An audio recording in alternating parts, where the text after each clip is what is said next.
Osho, Vigyan Bhairav Tantra, Volume 2, The Book of the Secrets, a new commentary. Discourse number 9, given in Bombay, India. As I see,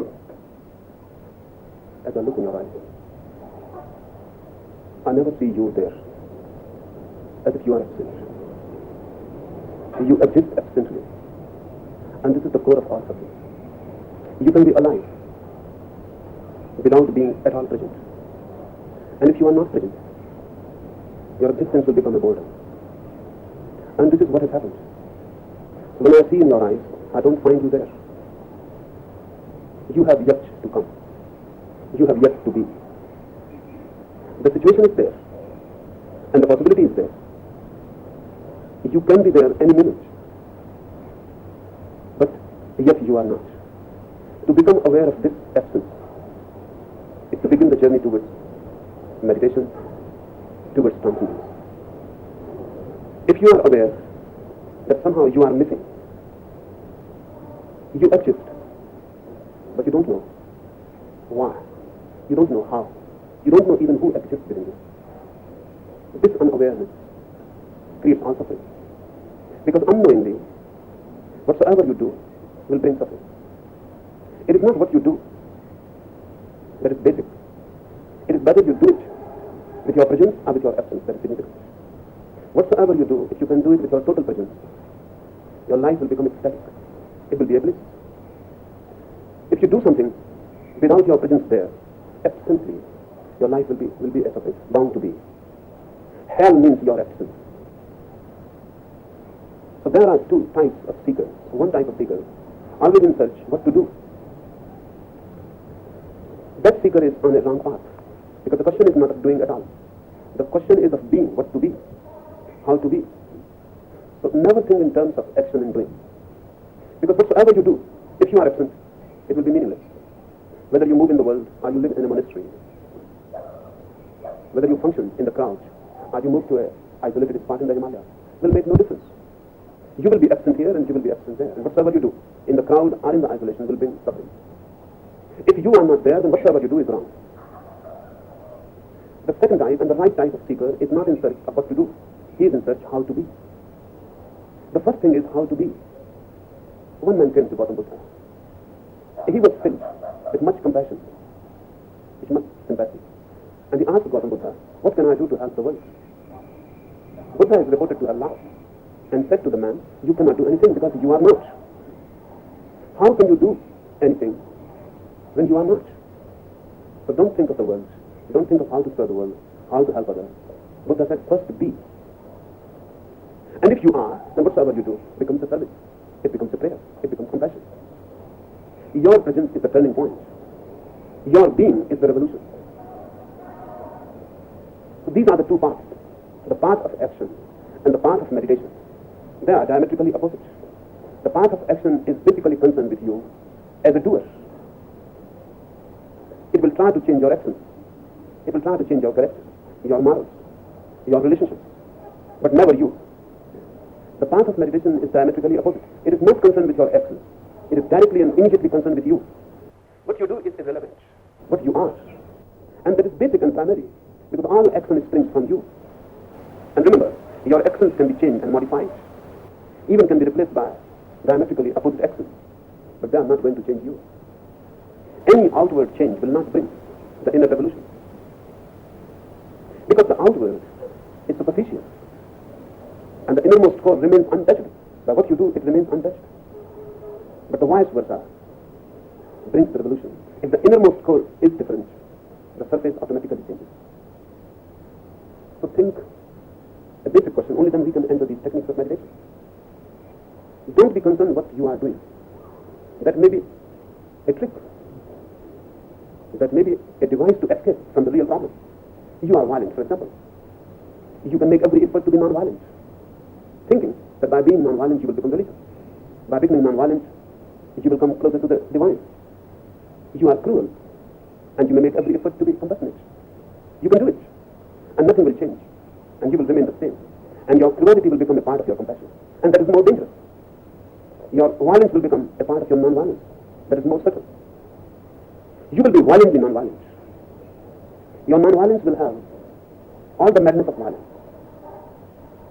And through your compassion, you will be cruel. You can even kill through your compassion.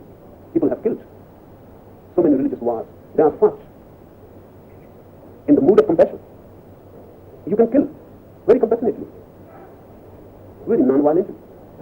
Lovingly, you can kill and murder. Because you are killing for the sake. For the person you are killing for himself, for his own sake, to help him. You can change your actions. And this effort to change the actions may be just a device to escape the basic change. The basic change is, first you must become more alert, more conscious of your being. Only then a presence comes to you. You never feel yourself. And even sometimes when you feel through others, through excitement, through stimulation, through reaction. Someone else is needed. And via someone else you can feel yourself. This is absent. Alone, without excited, without no one there to become a mirror, you fall in sleep. You get bored.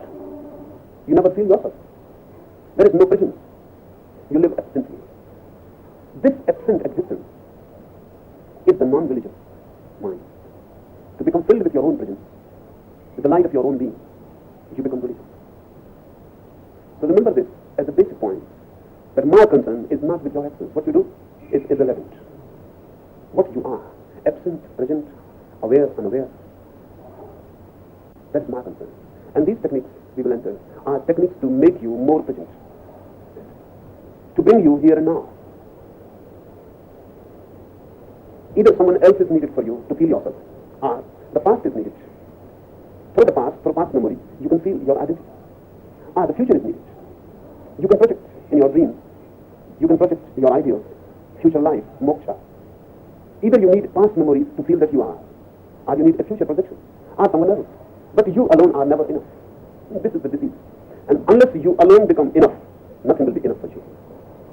And once you alone become enough unto yourself, you have become victorious. The struggle is over. Now there will be no suffering anymore. A point of no return has come. Beyond this point, there is beatitude, eternal bliss. Before this point, you are bound to suffer. But the whole suffering, strangely, is your own doing. It is a miracle that you create your own suffering. No one else is creating it. If someone else is creating it, then it is difficult to go beyond it. If the world is creating it, then what can you do? But because you can do, it means no one else is creating your suffering. It is your own nightmare. And these are the basic elements of it. The first thing, you go on thinking that you are. You believe that you are. This is simply a belief. You have never encountered yourself. You have never come face to face. You have never met. There have been no meetings. You simply believe that you are. Through this belief, totally, know well that you are yet to be. You are not. Because with this false belief, you will never be able to transform. On this false belief, your whole life will become false. Gurdjieff used to say to his disciples, but don't ask me what to do. You cannot do anything. Because to do something first, you will be needed. And you are not there, so who will do it? You can think about doing, but you cannot do anything. These techniques are to help you, to bring you back, to help you to create a situation in which you can meet yourself. Much will have to be destroyed. All that is wrong, all that is false. And before the real arises, the false must have to leave. It must leave. And these are the false notions that you are. These are the false notions that you are a soul, Atman, you are Brahma. Not that you are not. But these notions are false. Gurdjieff has to insist that there is no soul in you. Against all the traditions, he insisted man has no soul. Soul is simply a possibility. It can be, it may not be. It has to be achieved. You are simply a seed. And this emphasis is good. The possibility is there, the potentiality is there, but it is not yet actual. And we go on reading the Gita and the Upanishads and the Bible, and we go on feeling that we are the souls. The seed thinking that it is the tree. The tree is hidden there, but it is yet to be uncovered. And it is good to remember that you may remain a seed, and you may die a seed, because the tree cannot come. The tree cannot sprout by itself. You have to do something consciously about it, because only through consciousness it grows. There are two types of growth. One is unconscious natural growth. If the situation is there, the thing will grow. But the soul, the Atma, the innermost being, the divine within you, is a different type of growth altogether. It is only through consciousness that it grows. It is not natural, it is supernatural. Left to nature itself, it will not grow. Just left to evolution, it will never evolve. You have to do something consciously. You have to make a conscious effort about it. Because only through consciousness it grows. Once the consciousness is focused there, the growth happens. These techniques are to make you more conscious. Now we will enter the techniques. First technique. In summer, when you see the entire sky endlessly clear, enter such clarity. In summer, when you see the entire sky endlessly clear, enter such clarity. Mind is confusing. There is no clarity. And mind is always crowded, always cloudy. Never the open sky, cloudless, empty. Mind cannot be that. You cannot make your mind clear. And that is not the nature of the mind to be so. Mind will remain unclear. If you can leave the mind behind, if you can suddenly transcend the mind and come out of it, clarity will happen to you. You can be clear, but not the mind. There is not such a thing as a clear mind. Never have been and never will be. Mind means the unclarity, the confusion. Try to understand the structure of the mind, and then this technique will be clear to you. What is mind? A continuous process of thought. A continuous processing of thought. Associated, non-associated, relevant, irrelevant. Many multi-dimensional impressions gathered from everywhere. The whole life is a gathering of the dust. And this goes on and on. A child is born. A child is clear because the mind is not there. The moment mind appears, the unclarity, confusion enters. A child is clear, a clarity. But he will have to gather knowledge, information, culture, religion, conditioning, necessary, useful. He will have to gather many things from everywhere, from many sources, opposite, contradictory sources. Thousands and thousands of sources he will gather. And the mind will become a marketplace, a crowd. And because of so many sources, confusion is bound to be there. And whatsoever you gather, nothing is certain. Because knowledge is always a growing affair. I remember someone related an anecdote to me. He was a great surgeon. And he told me that his professor, who taught him for 5 years in the medical college, the professor was the greatest scholar of his subject. The last thing, he gathered his students and told them that one thing more I have to teach you. Whatsoever I have taught you is only 50% correct. And the remaining 50% is absolutely wrong. But the trouble is, I don't know which 50% is correct. Which 50% is incorrect, I don't know. The whole edifice of knowledge is such. Nothing is certain. No one knows. Everyone is groping. Through groping, we create systems. And there are thousands and thousands of systems. Hindus say something, Christians say something else, Muslims say something else. All contradictory. All contradicting each other. No agreement, no certainty. And all these sources are the sources for your mind. You collect. Your mind becomes a junkyard. Confusion is bound to be there. Only a person who doesn't know much can be certain. The more you know, the more uncertain you will become. Primitive people were more certain and appeared apparently to be more clear. There was no clarity. Simply unawareness of facts which can contradict them. If the modern mind is more confused, the reason is the modern mind knows more. If you know more, you will be more confused because now you have more knowledge. And the more you know, the more uncertain you become. Only idiots can be certain. Only idiots can be dogmatic. Only idiots will never hesitate. The more you know, the more earth is taken away from your feet. More hesitant. What I mean to say is, more the mind grows, the more you will know the nature of the mind is confusing. When I say only idiots can be certain, I don't mean that a Buddha is an idiot, because he is not uncertain. Remember the difference. He is not certain. He is not uncertain. He is simply clear. With the mind, uncertainty. With the idiotic mind, certainty. With no mind, both disappear, certainty and uncertainty. Buddha is a clarity, a space, open space. He is not certain. There is nothing to be certain. He is not uncertain because there is nothing to be uncertain. Only one who is seeking certainty can be uncertain. Mind is always uncertain and always seeking certainty. Always confused and always seeking clarity. A Buddha is one who has dropped the mind. And with the mind, all confusion, all certainty, all uncertainty, everything is dropped. Look at it in this way. Your consciousness is just like the sky. And your mind is just like the clouds. The sky remains untouched by the clouds. They come and go. No sky is left behind. The sky remains virgin. No record, no footprints, nothing of the clouds, no memory. They come and they go. The sky remains undisturbed. This is what is the case within you also. The consciousness remains undisturbed. Thoughts come and go. Minds evolve and disappear. And don't think that you have one mind. You have many minds. It is a cloud. Your minds go on changing. You are a communist. So you have a certain type of mind. You can leave it. And you can become anti-communist. Then you have a different mind. Not only different, quite the opposite. You can go on changing your mind just like your dress.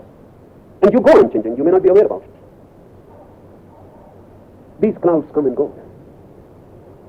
Clarity can be achieved if you become aware of the sky.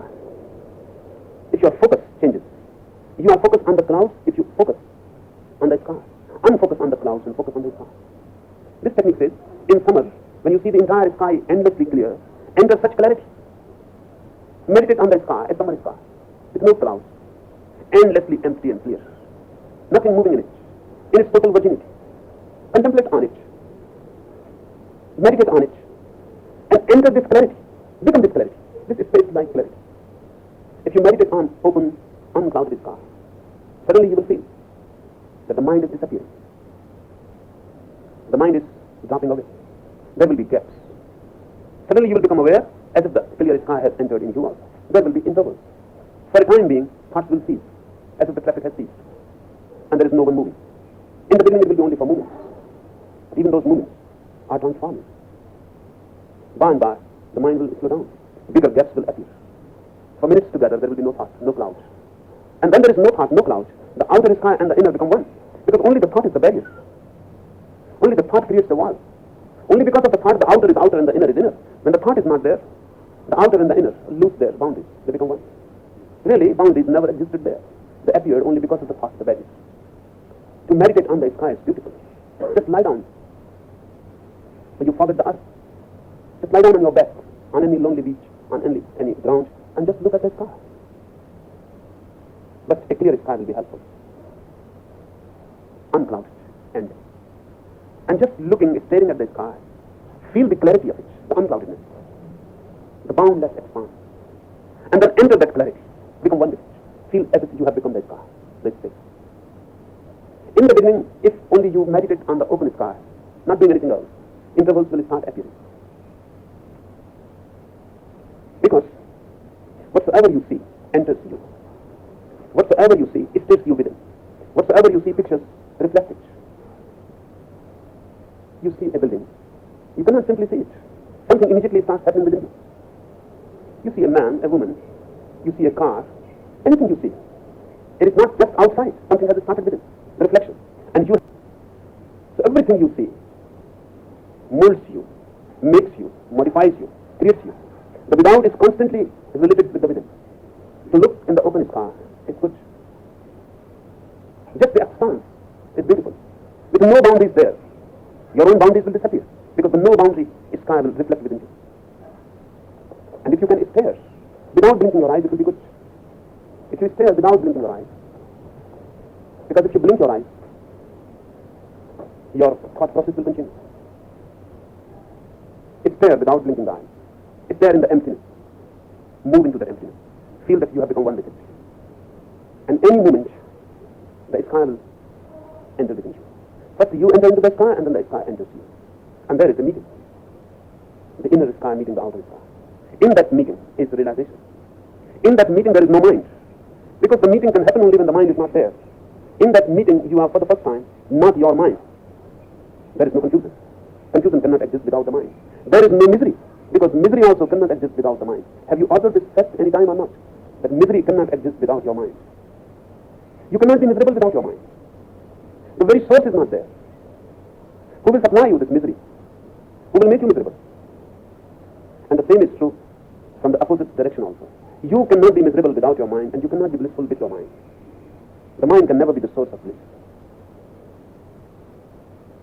So if the inner and outer sky meet and mind disappears, even for a moment, you will be filled with a new life. The quality of that life is absolutely different. It is life eternal, uncontaminated by death, uncontaminated by any fear. In that meeting you will be here and now, in the present. Because past belongs to thoughts, future belongs to thoughts. Past and future are part of your mind. Present is existence, it is not part of your mind. This moment doesn't belong to your mind. The moment that has gone belongs. The moment that has to come belongs to your mind. This moment never belongs to you. Rather, you belong to this moment. You exist here. Right now here. Your mind exists somewhere else, always somewhere else. Unload yourself. I was reading one Sufi mystic. He was traveling on a lonely path. The way was deserted. And he saw one farmer with his bullock cart.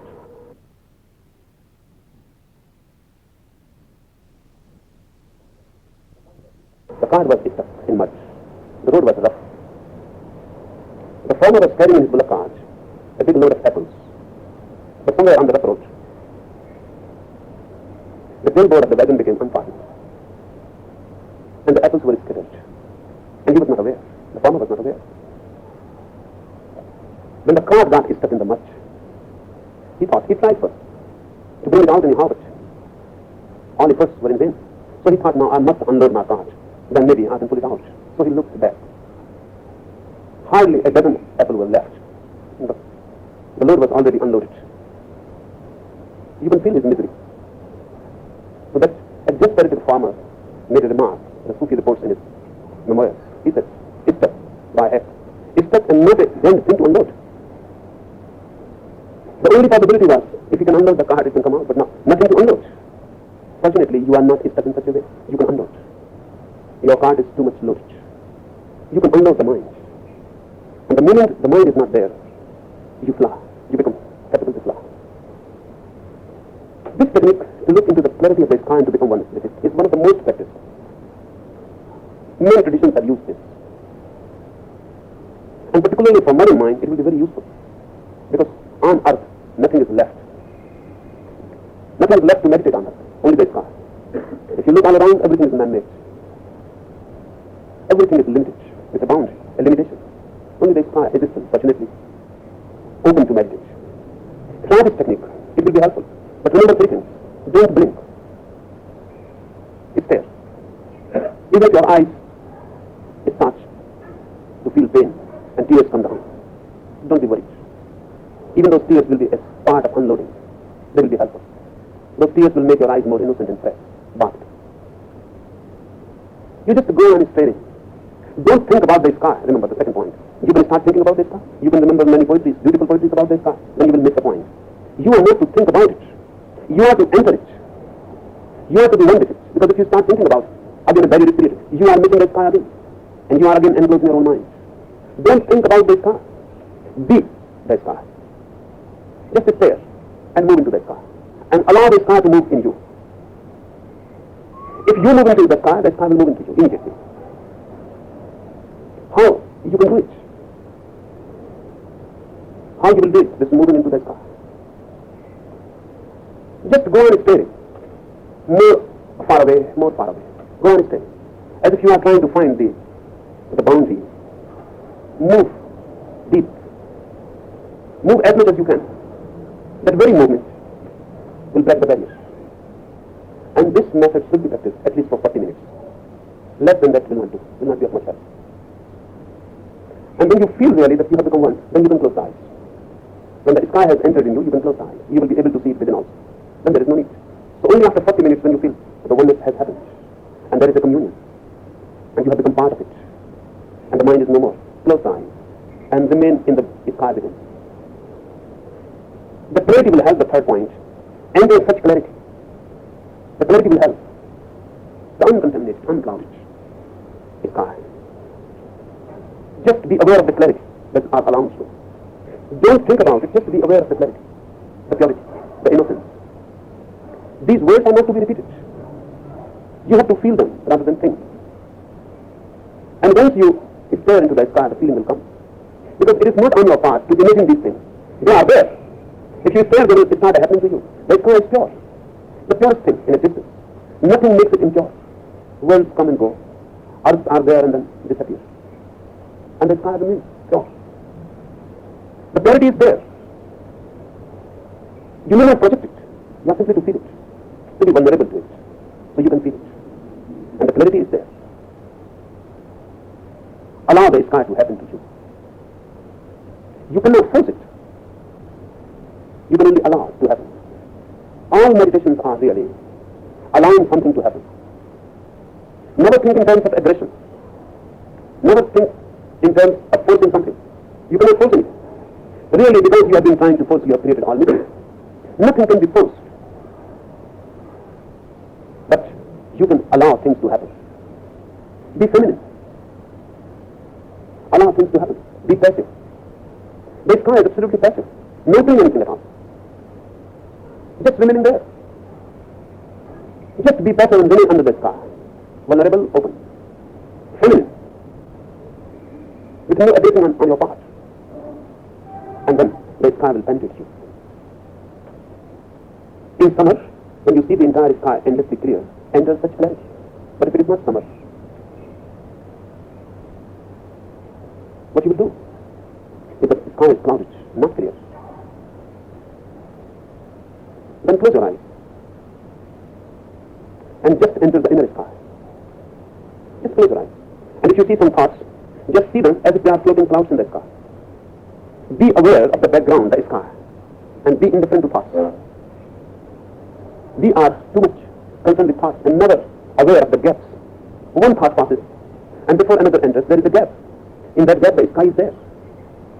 Then, whenever there is no thought, what is there? The emptiness is there. So if the sky is clouded, it is not summertime and the sky is not clear, close your eyes. Focus your mind on the background, the inner sky in which thoughts come and go. Don't pay much attention to thoughts. Pay attention to the space in which they move. For example, we are sitting in this room. I can look at this room in two ways. Either I can look at you, so the space you are in, the roominess, the room you are in, I am indifferent to it. I look at you. I focus my mind at you who are here, and not to the room in which you are. I can change my focus. I can look into the room. I become indifferent to you. You are there, but my emphasis, my focus is on the room. Then the total perspective changes. Just do this in the inner world. Look at the space. Thoughts are moving in it. Be indifferent to them. Don't pay any attention to them. They are there. Note it down. There are things moving on the street. Look at the street and be indifferent to the traffic. Don't look who is passing. Just know that something is passing and be aware of the space in which it is passing. Then the summer sky happens within. There is no need to wait for the summer. Because our minds are such, they can find any excuse. They will say the summer is not there. And even if the summer is there, the sky is not clear. The second technique, Shakti, see all space as if already absorbed in your own head in the brilliance. See all space as if already absorbed in your own head in the brilliance. Close your eyes for this technique. When you do it, close your eyes and feel as if the whole space is absorbed in your own head. It will be difficult in the beginning. It is one of the advanced techniques. So it will be good to proceed towards it in steps. Do one thing. If you want to do this technique, start in steps. First, while going to sleep, just ready to sleep, lie down on your bed. Close your eyes. Feel where your feet are. If you are 6 feet or 5 feet, just feel where your feet are, the demarcation. Then just imagine one thing. You have become 6 inches long. Your feet has lengthened. It has become 6 inches long. Just with closed eyes you are feeling. In imagination you will feel that your feet has become 6 inches long. Then the second step, feel your head where it is, just inside. And then feel your head has also become 6 inches long. When you can feel this, everything will be easy. Then you make it more. You feel that you have become 12 feet long. Or you have filled the whole room. Now, in your imagination, you are touching the walls. You have filled the whole room. Then, by steps, feel the whole house has come within you. And once you know the feel, it is very easy. If you can go 6 inches long, everything is easy then. If you can feel, you are not 5, you are 5, 6. No, nothing is difficult. This technique will be easy. For 3 days, go on feeling that. Then for 3 days more, feel that you have filled the whole room. Just a training of imagination. Then for 3 days, the whole house is within you. Then for 3 days, you have become the sky. Then this technique will be very easy. Shakti. See all space as if already absorbed in your own head, in the brilliance. Then you can close your eyes and feel that the whole sky, the whole space is absorbed by your head. The moment you can feel this, the mind disappears. Because the mind needs a very narrow space. With such vastness, the mind cannot exist. It simply disappears. In such vastness, mind is impossible. Mind can only be narrow, limited. In such infinite space, there is no place for the mind to achieve. This technique is good. Suddenly, the mind explodes and the space is there. Within a 3-month period, you can feel this. Your whole life will be different. But grow towards it in steps. Because sometimes through this technique, people become crazy. They lose balance. It is so tremendous. The impact is so tremendous. Suddenly, if you become aware that your head has absorbed the whole space, when you see stars and moons moving within you, the whole universe, you may become dizzy. In many traditions, this technique is used very cautiously. One of the mystics of India, of this century, Ramatirtha, he used this technique. And many suspect, many those who know, suspect, because of this technique, he committed suicide. For him it was not a suicide. Because for him, one who has known that the whole space has come within him, suicide is impossible, it cannot happen. No one is there to commit suicide. But for others, for those who are watching from outside, it was a suicide. He started feeling that the whole universe is moving within him, within his head. His disciples thought that he is talking poetry. Then they started feeling that he has gone mad. Because he started claiming that he is the universe. And everything is within him. And then one day, he just jumped from a mountain cliff into a river. Before jumping, he wrote a beautiful poem. That I have become the universe. Now this body I feel as a burden, unnecessary. So I give it back. Now no boundary is needed. I have become the unbounded Brahma. Someone with a psychiatric training will think he has gone mad. Just neurosis. But one who knows deeper dimensions of human consciousness will say he has become a mukta, an enlightened one. But to the ordinary mind, it is a suicide. With such techniques, there is danger. That's why I say grow towards them gradually. Because you don't know anything is possible. Sometimes you are not aware of your own potentiality. Sometimes you don't know how much you are ready, and something can happen. So do it in steps. First try your imagination with a small thing. Just the body has become bigger, or has become smaller. You can go both the ways. You are 5, 6, feel you have become 4 feet, 3 feet, 2 feet, 1 feet. You have become just a seed. Just a training. Just a training that you can feel whatsoever you want to feel. Your inner mind is absolutely free to feel. Nothing can hinder it to feel anything. It is your feeling. You can grow and you can be small. Suddenly you become aware that it is you. And if you can work well through this, you can come out of your body very easily. If you can grow and become small through imagination, you are capable of coming out of your body. You simply imagine that you are coming outside of your body and you listen. But not immediately. First work with a small steps. And then when you feel that you are at ease and you don't become scared, then feel that you have filled the whole room. Actually, you will feel the touch of the walls. And then feel that the whole house has come within you. You will feel it within you. And then go on. Then by and by, let the sky be felt in the head. And once you feel the sky in your head absorbed there, the mind simply disappears. It has no business there to do. For this technique, it is good to be with someone, to be with a teacher, or to be with a friend. Don't do it alone. Someone must be there to take care of you, to watch you. This is a school message. When many people are working in a school, it is very easy, less harmful, less dangerous. Because sometimes when the sky explodes within, for many days, you may not become aware of your body. You may not come out. You may be so absorbed in the feeling because time disappears. You cannot feel how much time has elapsed. The body disappears, you cannot feel the body. You become like sky. Someone must take care of your body. Very loving care will be needed. So with a master or with a group, this technique is less harmful and less dangerous. And with a group who knows what is possible, what can happen, and what should be done. Because if in such a state of mind, you are suddenly awakened, you may go mad. Because time will be needed for your mind to come back. It's suddenly brought back to the body. Your nervous system cannot bear it.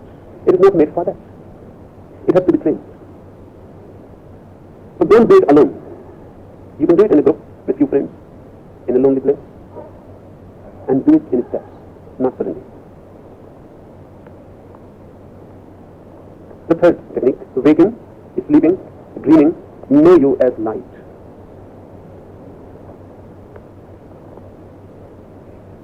Waking, sleeping, dreaming, know you as light. First start with waking. Yoga and Tantra divide men's life of mind into three divisions. Life of the mind, remember. They divide mind into three divisions. Waking, sleeping, dreaming. These are not the divisions of your consciousness. These are the divisions of your mind. And the consciousness is the fourth. They have not given any name to it in the East. They call it simply the fourth, Turiya. These three have names. These are the clouds. They can be named. A waking cloud, a sleeping cloud, a dreaming cloud. They are all clouds. And the space in which they move, the sky, is unnamed, left simply as before. Western psychology has become only recently aware of the dreaming dimension. Only really with Freud, dreaming became important. But with Hindus, this is one of the most ancient concepts. But you cannot know a man, really, unless you know what he is doing in his dreams. Because whatsoever he is doing in his waking hours is more or less bound to be active, false. Because in the waking state of his mind, he is forced to do many things. He is not free. The society is there, the rules are there, moralities are there. He is constantly struggling with his own desires, suppressing them, modifying them, molding them in the mold the society allows to. And the society never allows you to be your total being. It chooses. That's what a culture means. Culture means a choice. So every culture is a condition, a choice of certain things and a denial of certain things. So your total being is not accepted anywhere. It is not nowhere. Certain aspects are accepted here. Certain aspects are accepted there, in this country or that. But nowhere the total human being is accepted. So the waking consciousness is bound to be false, pseudo, artificial, forced. You are not real there. Just access. Not spontaneous, manipulated. Only in dream you are free. Only in dream you are authentically yourself. You can do whatsoever you like in your dream. No one is concerned. You are alone. No one can penetrate. No one can look into your dreams. And no one is bothered. What you do in your dreams is all business. No one is concerned. They are absolutely private. Because absolutely private and related to no one, you can be free.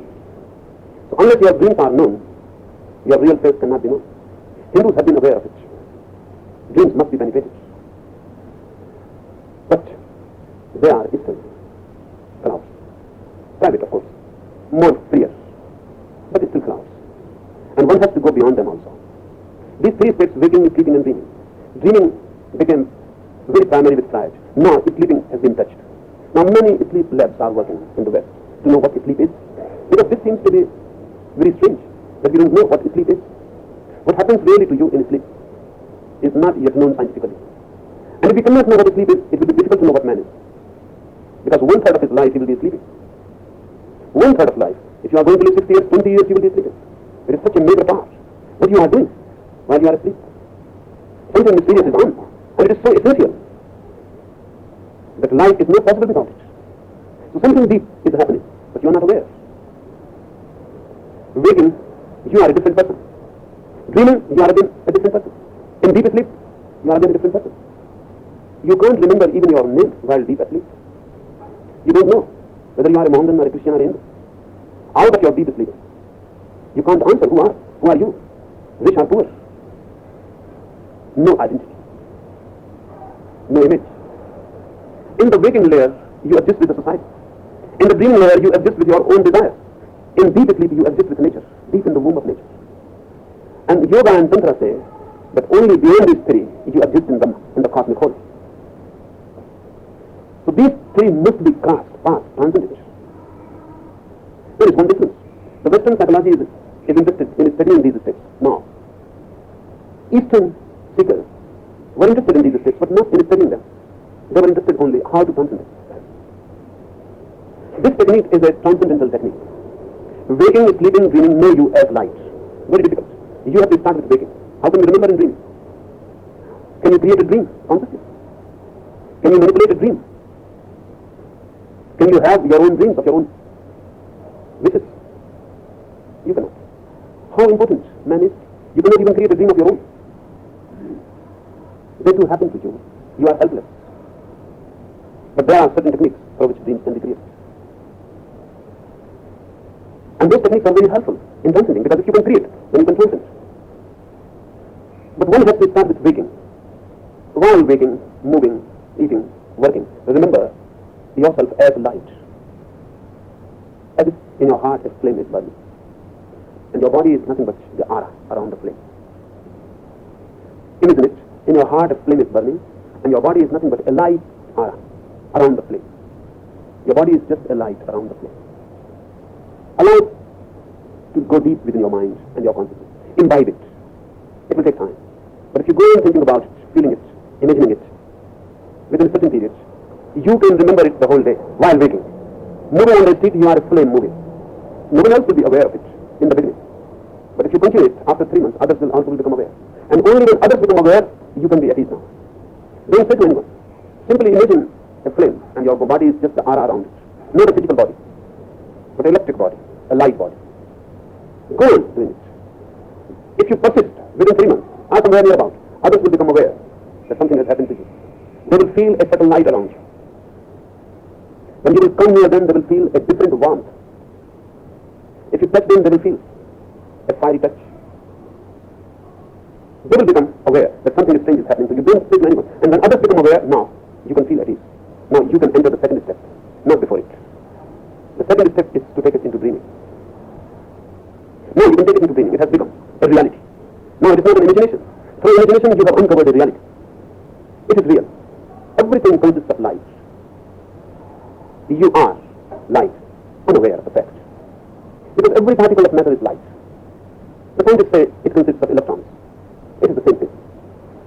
Light is the source of all. You are also condensed light. Through imagination you are simply uncovering a reality. Imbibe it. And when you have become so filled with it, you can carry it into dreams, not before it.